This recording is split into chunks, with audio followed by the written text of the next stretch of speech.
Hey everyone, welcome to our rocket adventure. Today, we're going to see how rockets can send our dreams to the sky. Homer found his uncle was sent underground, thinking it was his dad's revenge, but his uncle said, "Your dad's a fair man."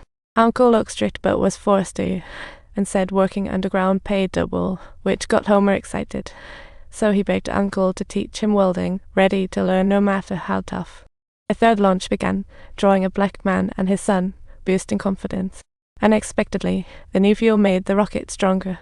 The rocket soared skyward, then did a 180-degree turn like a launched missile. Homer, a winged angel in the wind, hurried to apologize, but Uncle wasn't angry. He was thrilled, as if back in battle. Turns out Uncle was a WW2 pilot and figured out the issue right away. The heat from the combustion chamber melted the electrics, making the rocket fly wild. Thankfully, the solution to this is simple. Just replace it with some super high temp steel. Too bad this material cost a fortune. So the guys decided to look for cash from that old railway track, and after much effort, they finally pried off a piece. Sold tracks, bought high temp steel, and the turn issue was solved. But then a new issue popped up. The rocket kept exploding like it was cursed every launch. After several boom moments, the brainy one guessed it might be bubbles in the fuel. When ignited, bubbles turned into mini-bombs. Homer had an idea: add pure alcohol to fuel, heat, and mix. A scientist was born. With all the struggles and failures behind them, surely it was their time to shine this time. So they invited their teacher to watch the launch, and who would have thought the whole town would turn up that day? Turns out Homer's brother leaked the news intentionally to watch his brother's epic fail. But this time, the rocket really showed off. It shot up into the sky the moment it ignited, dazzling sparks flying everywhere. Even rocket expert Dr. Braun sent over a signed photo, leaving Homer in Cloud 9. In a letter, he congratulated Homer and hoped he'd keep trying to join the space field. But Homer's dad still thought his son was just fooling around, totally unimpressed. Back at school, the teacher gifted Homer a book on rocket design principles. Even though it was complicated, he excitedly promised to learn well.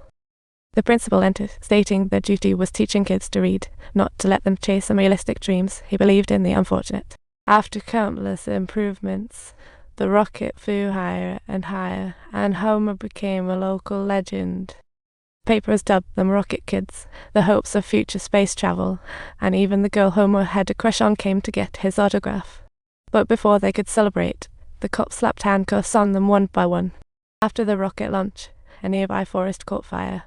The rocket team were top suspects, but the teacher defended them. They couldn't find the rocket wreckage, and Homer felt helpless yet frustrated. His dad blew up at him, feeling ashamed of his son for the first time. His friends got beat up by their stepdads over this too. It's just ridiculous. They were born in the mines, and everyone else just looked down, but who could understand their dreams of the blue skies? At night, Homer and his buddies torched the rocket base, turning both their dreams and the place to ashes. But in the dead of night, bad news arrived. The mine collapsed, and his dad was trapped inside. Homer rushed over in the pouring rain, and after hours of rescue, everyone was finally saved. The family outside cheered in joy when they saw their loved ones alive. Nice guys finished last. The uncle who helped Homer with welding was gone forever, and Dad was severely injured while saving his buddies. Dad was loaded onto the ambulance, while the dark mine seemed to stare back, a cruel fate lurking. That's not in mortal danger, but the mine provided their home and car. If he can't return, they must leave. Surprisingly, the brother who had always put Homer down voluntarily stepped up to help.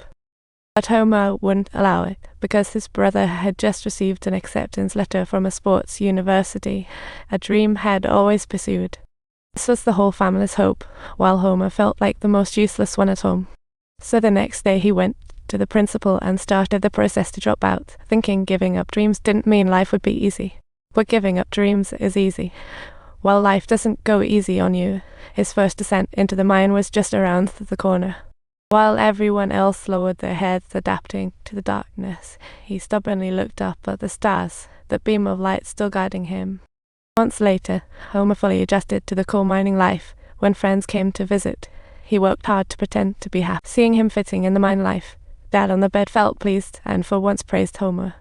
At that very moment, the long-standing rift between the two finally melted away, and Homer started to embrace his destiny as a miner. Until one day, Mom told him their teacher had cancer, sending him rushing to visit. Surprisingly, the teacher still cared about his future, watching him leave. The teacher solemnly said, "Why end things in your heart? I wish you to achieve greatness." Homer lay in bed, pondering, determined not to give up. After studying hard, he calculated where the rocket fell. Maybe the forest fire wasn't their fault after all.